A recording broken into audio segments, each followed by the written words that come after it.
আসসালামু আলাইকুম প্রিয় ট্রেডার ও ভাই বোনেরা। আজকে আবার আরেকটি ভিডিও নিয়ে আসলাম এই সপ্তাহের মার্কেট অ্যানালাইজ নিয়ে। তো আমি সাধারণত গোল্ডের মার্কেট অ্যানালাইজ করে থাকি। আপনারা চাইলে আমার চ্যানেলের আগের ভিডিওগুলো দেখে আসতে পারেন। সামনের সপ্তাহে আমি বলেছিলাম যে মার্কেট আপকামিং ডে মানে সামনের যে দিনগুলো আছে এই দিনগুলোতে মার্কেট উঠতে পারে এবং কি মার্কেট এখান পর্যন্ত উঠতে পারে। মার্কেট ঠিক জাস্ট ওইখান পর্যন্ত উঠে এই সপ্তাহটা ক্লোজ করে ফেলছে। আপনারা চাইলে এর আগের ভিডিওগুলো আবার দেখে আসতে পারেন। এটা ওয়েবিনার দিয়ে মানে ইউটিউবে ছাড়া আছে। আপনারা কষ্ট করে দেখতে পারেন।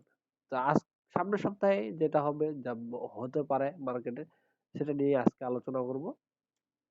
তো মার্কেট ঠিক একই রকমই আছে, আমরা জাস্ট খালি একটু ব্যাখ্যা করে আমরা আগের দিনে যেভাবে মার্কেট অ্যানালাইজ করছি ওটাই করবো এখন। আর আগের দিন আমরা এটাকে ইন্ডিউসমেন্ট ধরেছিলাম। ঠিক, এটা ইন্ডিউসমেন্ট এটা হচ্ছে আমাদের পিওআই, পয়েন্ট অফ ইন্টারেস্ট। যারা এসএমসি সম্পর্কে ধারণা আছে তারা জানে যে ইন্ডিউসমেন্ট কি জিনিস আর পিওআই কি জিনিস। আমি জাস্ট এখানে অ্যানালাইজ করতেছি। এখন ইন্ডিউসমেন্ট, পিওআই, বস টোস, তারপর লিকুইডিটি হান্ট, এগুলো সম্পর্কে জানতে গেলে আবার বিস্তারিত অনেক আলোচনা আছে। তা আমি জাস্ট এগুলো বলতেছি। আর যদি আপনাদের শেখার ইচ্ছা থাকে তাহলে আমার কমেন্ট বক্সে অবশ্যই কমেন্ট করে জানাবেন। আমি অবশ্যই সেগুলো নিয়ে ক্লাস করার চেষ্টা করব। তবে আপনাদের রেসপন্স পেলে অবশ্যই আমি ক্লাস করে বা এটা শেখাবো, ডিটেলস ভাবে শেখাবো। তাহলে আমাদের এটা হলো ইন্ডিউসমেন্ট, আর এটা হলো পিওআই, পয়েন্ট অফ ইন্টারেস্ট। তাহলে এখানে আমাদের একটা লিকুইড, এটাতে এই যে সুইপ করছে, এই জন্য আমি এটা লিকুইডিটি সুইপ হিসেবেই কাউন্ট করবো, লিকুইডিটি সুইপ। তো এরপরে কি হয়ে গেছে, এরপরে এই দিকে এইখান থেকে এখান পর্যন্ত কি করছে মার্কেট বডি ক্লোজ হয়েছে। তো এই যে লিকুইডিটি এক্সটাকে আমরা এখন কি হয়ে গেলাম, বসে রূপান্তর নিলাম। ঠিক আছে, এরপরে তাহলে আমাদের মূল যে স্ট্রাকচারটা আসলো, যে হাইটা আসলো এখানে আর লোটা আসলো আমাদের এই জায়গায়, কনফার্ম হয়ে গেল। এরপরে নেক্সট ইনভেস্টমেন্ট নিতে হবে, মানে মার্কেটে ইনভেস্টমেন্ট নেওয়ার পরে মার্কেটে বাই এবং সেল হয়। এখন ইনভেস্টমেন্ট কোনটা, যে প্রথম পুল ব্যাকটা এদিকে কোথাও প্রথম পুল ব্যাক এই কোপ নেয়নি, তারপর এটাও মানে কোনো কেউ কাউকে এদিকে নেয়নি। তো আমরা আর কষ্ট করে দেখি তাহলে এখানে কোনো ইনভেস্টমেন্ট নেয়নি, তাহলে কোনো লো কনফার্মেশন হয়নি, এটি এখানে হয়নি। তো সামনে এটাও না, এখানে কোনো পুল ব্যাক নেয়নি, তার মানে এরপরে এখানে this is investment, investment investment এটা হচ্ছে আমাদের পিওআই। তাহলে আমরা এটাকেই ধরতে পারি, এটাকে ধরতে পারি, কারণ এখানে একটা রিঅ্যাকশন দিচ্ছে, তার মানে এটা হচ্ছে আমাদের পিওআই ছিল। বাট এই পিওআইটা আমাদের কাজ করে এখানে কি করছে, মার্কেট স্ট্রং ভাবে নিচে ক্লোজ করছে। তো আমাদের মূল্য কোথায়, মূল্য হয়ে গেল আমাদের এই জায়গায়, আর মূল হাইটা কোথায় হলো, মূল হাইটা হয়ে গেল আমাদের এই জায়গায়। তো আমরা কি জানি, যে আমরা সাধারণত জানি যে মার্কেটে দুই ধরনের পিওআই কাজ করে। একটা হচ্ছে ডিসিশনাল পিওআই আর একটা হচ্ছে এক্সট্রিম পিওআই। তো ডিসিশনাল পিওআই কোনটা, যেটা প্রথমে ইনভেস্টমেন্ট নেওয়ার পরে প্রথমে যে পিওআইটা সৃষ্টি হয় সেটাকে ডিসিশনাল পিওআই বলা হয়। তারপরে এক্সট্রিম পিওআই কোনটা, যেটা হচ্ছে মার্কেটে সবার মানে একদম লোয়ে তৈরি হবে, আপ ট্রেন্ডের ক্ষেত্রে লোয়ে তৈরি হবে, আর ডাউন ট্রেন্ডের ক্ষেত্রে আপে সবার উপরে তৈরি হবে। তো এখানে যদি ভলিউম বেস ইন্ডিকেটর ইউজ করে আমরা একটা পিওআই পাই, আদারওয়াইজ কোনো অর্ডার ফ্লো পাচ্ছি না আমরা। সো এটা ভলিউম বেস আমাদের পিওআই। তাহলে মার্কেট হয়তো বা এখানে আসে আপ করতে পারে। সো এখানে ইঞ্জিনিয়ারিং লিকুইডিটি কোনটা, কারণ মার্কেটে এক্সট্রিম পিওআই এর উপরে যে পুল ব্যাক নেয় সেটাকে আমরা সাধারণত ইঞ্জিনিয়ারিং লিকুইডিটি বলে থাকি। তো ইঞ্জিনিয়ারিং লিকুইডিটি এটাকেও বলা যায়। একটু চেক করে দেখি, না না এটাই ইঞ্জিনিয়ারিং লিকুইডিটি। তাহলে আমরা কখন বাই এবং সেল করব, যখন আমাদের ইনডিউসমেন্ট নিবে অথবা ইঞ্জিনিয়ারিং লিকুইডিটি মার্কেট নিবে তখন। সো আমাদের নেক্সট টার্গেট, যেহেতু আমাদের এখান থেকে বাই হওয়ার কথা ছিল এই জায়গা থেকে, ওয়ান ডে টাইম ফ্রেমের, আমরা আবার বলে দিই, এটা হচ্ছে ওয়ান ডে টাইম ফ্রেমের। মার্কেট এখান থেকে কি হওয়ার কথা ছিল, বাই ট্রেন্ডে যাওয়ার কথা ছিল।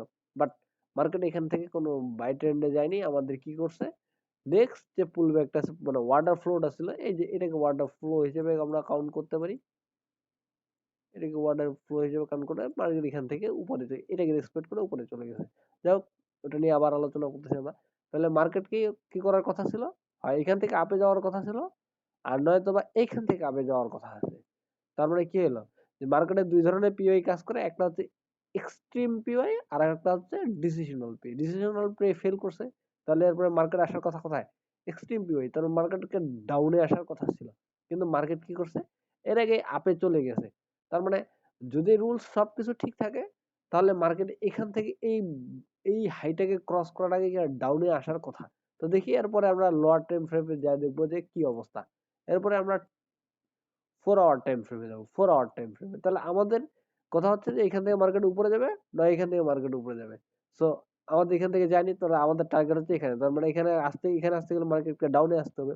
আর ওয়ান ডে তো স্কাল্পারদের জন্য একটা খুবই খুব গুরুত্বপূর্ণ বিষয়, যদি আসে ডাউনে আসে এখান থেকে, যদি এই লো এর উপরে যাওয়ার আগেই যদি ডাউনে আসে, তাহলে প্রায় এখানে 441 বা বহুত অনেক বড় একটা রেওয়ার্ড থাকতেছে। তো নেক্সট আমরা লোয়ার টাইম ফ্রেম 4 আওয়ারে শিফট করবো। 4 আওয়ার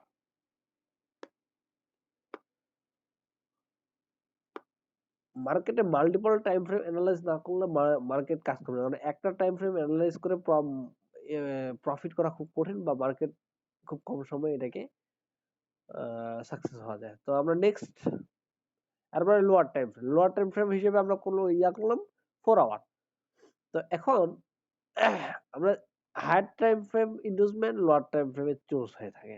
সো আমাদের তো মার্কেটে শুধু একটাই পিওআই আছে আমাদের, সেটা হচ্ছে এইখানে আসার কথা, এই পিওআই, ঠিক আছে না? তো এখন আমরা একটু কাজ করব, এটাকে ডিলিট করে দিই। এখন 4 আওয়ার টাইম ফ্রেমটাকে আমরা একটু অ্যানালাইজ করি। 4 আওয়ার টাইম ফ্রেম এর আগে কি হয়েছে সেটা তো আমরা বুঝতে পারলাম, যে ওয়ান ডে তে একটু ডাউনে আসার কথা, ইনডিউসমেন্ট, ঠিক আছে। তারপর এটাকে বলা হয় বস। বস এটাকে বলা হবে চোস, কারণ লো ক্লোজ করছে নিচের পাশে, ওই জন্য সেটাকে আমরা কি বলবো, চোস, চেঞ্জ অফ ক্যারেক্টার। এখন এখানে খুবই গুরুত্বপূর্ণ বিষয়, যেহেতু মার্কেট কি করছে, চোস করছে, তার মানে মার্কেট কি করলো, যে তার ক্যারেক্টারটা চেঞ্জ করে ফেললো। ক্যারেক্টার চেঞ্জ করা মানে কি, এখন মার্কেট কি করবে, ডাউন সাইডে যাবে ইনভেস্টমেন্ট দেওয়ার পরে। ইনভেস্টমেন্ট কোনটা এখানকার, ইনভেস্টমেন্ট হচ্ছে এই যে সমস্ত লেগে সবার শেষের যে পুল ব্যাকটা আছে, সেটাকে আমরা ইনভেস্টমেন্ট হিসেবে কল্পনা করি। তো এটা হচ্ছে আমাদের ইনভেস্টমেন্ট। এরপরে ফার্স্ট যে পিওআইটা, সেটা হচ্ছে ডিসিশনাল পিওআই। সেটা হচ্ছে কোথায়, এই জায়গায় এটা হিসেবে করুন, বা এটাকে সম্পূর্ণটাকে ধরা যায় লার্জেস্ট, অনেক বড় একটা পিওআই হচ্ছে। সো ওয়াটার ফ্লো হিসেবে গুলো, কিন্তু এখানে আমরা যদি একটু কল্পনা করে দেখি, যে এখানে বডি ক্লোজ করছে, তার মানে এই যে পিওআইটা আছে ওভারঅল মার্কেট মানে ফ্লো করেনি। তাহলে তাহলে ডিসিশনাল পিওআই কাজ করে, তার মানে এরপরে কে কাজ করতে হবে, ইঞ্জিনিয়ারিং লিকুইডিটির পর। ইঞ্জিনিয়ারিং লিকুইডিটি কোনটা, এটা হচ্ছে আমাদের ইঞ্জিনিয়ারিং লিকুইডিটি। ইঞ্জিনিয়ারিং লিকুইডিটির পরে যেটা আসবে সেটাই হচ্ছে আমাদের নেওয়ার পরে, তারপরে মার্কেটে যে দিয়ে কাজ করার কথা। তো এটা হচ্ছে আমাদের ইঞ্জিনিয়ারিং লিকুইডিটি। তাহলে পিওআই কোনটা, মানে আমাদের পয়েন্ট অফ ইন্টারেস্ট, মানে ওয়াটার ফ্লো আমাদের এটা। তো ওয়াটার ফ্লো অলরেডি 4 আওয়ারে ট্যাপ করে ফেলছে, তার মানে কি হলো, চোস ইনভেস্টমেন্ট নিছে, এই পিওআই কে ডিসিশনাল পিওআই কে রেসপেক্ট করেনি, তাহলে কোথায় চলে গেল, এক্সট্রিম পিওআই। তার মানে মার্কেট এখান থেকে কোথায় যাওয়ার কথা, নামার কথা 4 আওয়ারের মধ্যে। আর 1 আওয়ারের মানে এখানে একটা খুবই গুরুত্বপূর্ণ বিষয়, আমরা মানে হার্ড টাইম ফ্রেম অ্যানালাইজ করি, কারণ মার্কেটের মূল মুভমেন্টটা ধরার জন্য। তাহলে ওয়ান ডে তে কি বুঝলাম, যে ডে ক্যান্ডেল গুলাতে যে মার্কেট অবশ্য মানে ওয়ান ডে তে রুলস অনুযায়ী, মানে যদিও এটা প্রবাবিলিটি, কখনোই 100% কোনো অ্যানালাইজ রাইট হয় না, তারপর মূল যে প্রবাবিলিটি সেটা হচ্ছে কি, যে ওয়ান ডে তে যে ডিসিশনাল পিওআই কাজ করে, তাহলে এক্সট্রিম পিওআই মার্কেট যাওয়ার কথা। এক্সট্রিম পিওআই কিন্তু এটা হচ্ছে ওয়ান ডে এক্সট্রিম পিওআই, এটা হচ্ছে ওয়ান ডে এক্সট্রিম পিওআই। এরপরে আমরা চলে আসলাম 4 আওয়ার টাইম ফ্রেমে। 4 আওয়ার টাইম ফ্রেমে দেখলাম মার্কেট চোজ দিছে, ইনডিউসমেন্ট দিছে, এবং এক্সট্রিম 4 আওয়ারের যে এক্সট্রিম যে পিওআইটা আছে, ডাউন সাইড চোজ করছে, এবং 4 আওয়ারের এক্সট্রিম পিওআই কে ট্যাপ করছে। তার মানে এখান থেকে মার্কেট কি করার কথা, ডাউন আসার কথা, এবং কোথায় পর্যন্ত মার্কেট ডাউন আসার কথা, এই যে এই জায়গা পর্যন্ত, একদম এক্সট্রিম পিওআই পর্যন্ত। আর এটা হচ্ছে জাস্ট প্রবাবিলিটি। কত এখন এক্সট্রিম পিওয়াই মানে অন্তত এক্সট্রিমে না আসলে এই ইঞ্জিনিয়ারিং লিকুইডিটি পর্যন্ত আসার কথা। সো আমাদের ওয়ান ডে তে তাহলে আমরা কি পাইলাম? ওয়ান ডে তে পাইলাম মার্কেট এক্সট্রিম পিওয়াই আসার কথা, যেটা হচ্ছে ওয়ান ডে। তারপরে 4 আওয়ার টাইম ফ্রেমে আমরা দেখলাম যে ডাউন সাইডে ক্লোজ করছে এবং কি এক্সট্রিম পিওয়াই ট্যাপ করছে, মার্কেট এখন ডাউন সাইডে আসার কথা। কোথায় পর্যন্ত? এই জায়গা পর্যন্ত। এরপরে আমরা আবার লোয়ার টাইম ফ্রেম, সেটা হচ্ছে 1 আওয়ারে শিফট করবো নিজেদেরকে। 1 আওয়ার, চলো 1 আওয়ার।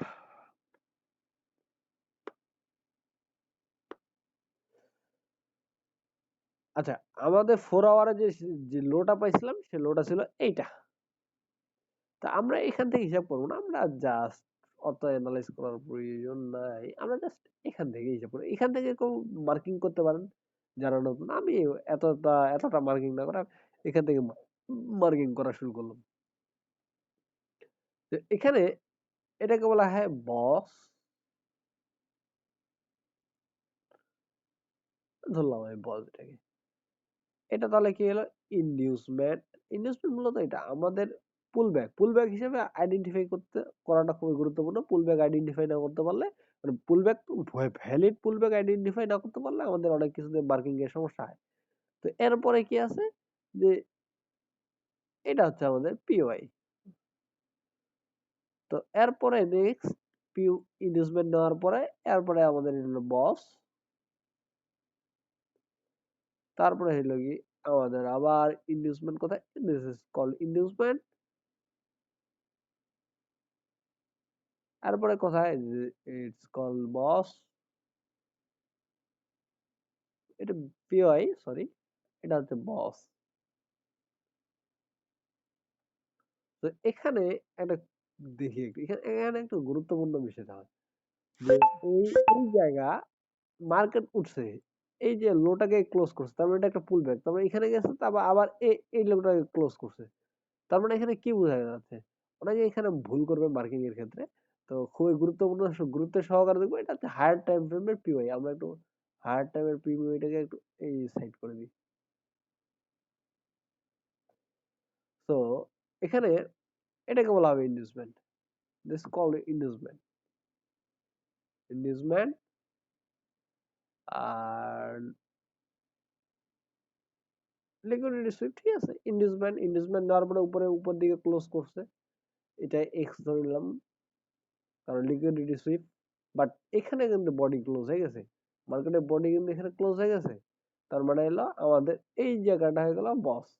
যখন আমাদের মার্কেটে বডি ক্লোজ হয়ে যাবে তখন উপর দিকে, তখন সেটা বসে পরিণত হয়ে গেল। এরপরে মার্কেট যদি ডাউন সাইড ক্লোজ করে বডি, তার মানে সেটাকে বলা হবে চোস।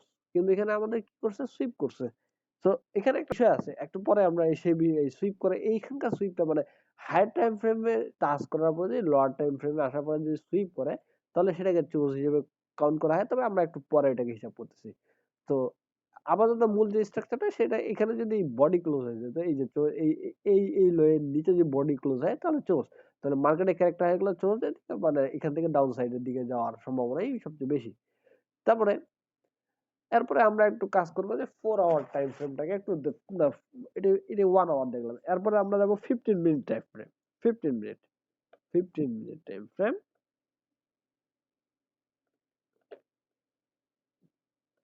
15 মিনিট টাইম ফ্রেম। হ্যাঁ, 15 মিনিট টাইম ফ্রেম অত দূর আমরা এনালাইজ করবো না।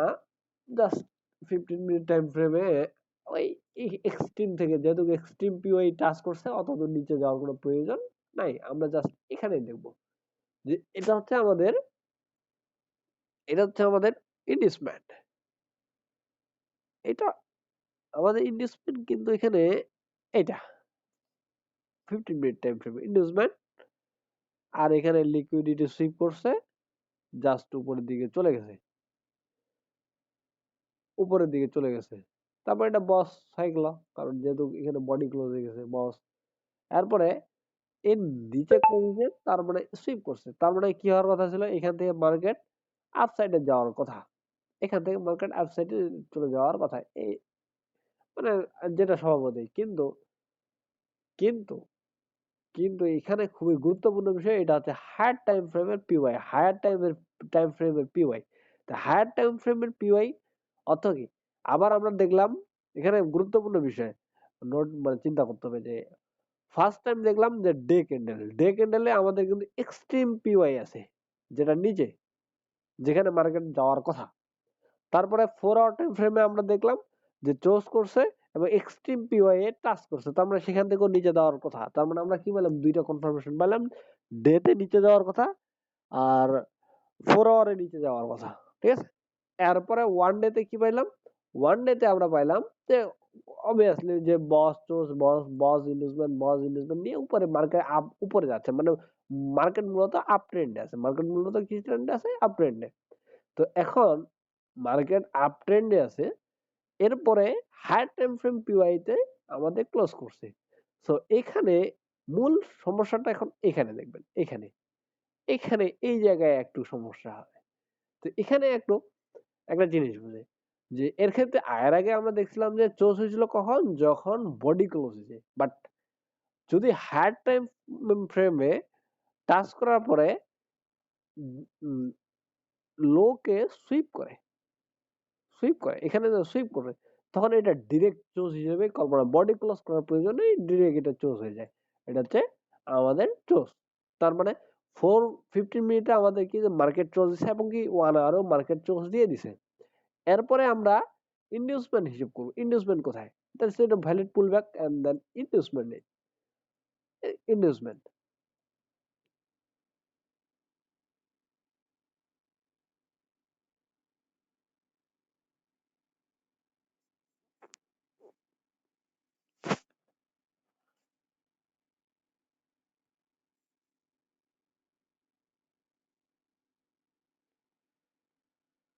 এখন যেহেতু আমাদের ইনভেস্টমেন্ট নিয়ে নিছে, তো এরপরে আমাদের কি করতে হবে, না ইনভেস্টমেন্ট নেয়নি, ইনভেস্টমেন্ট আমরা আইডেন্টিফাই করলাম।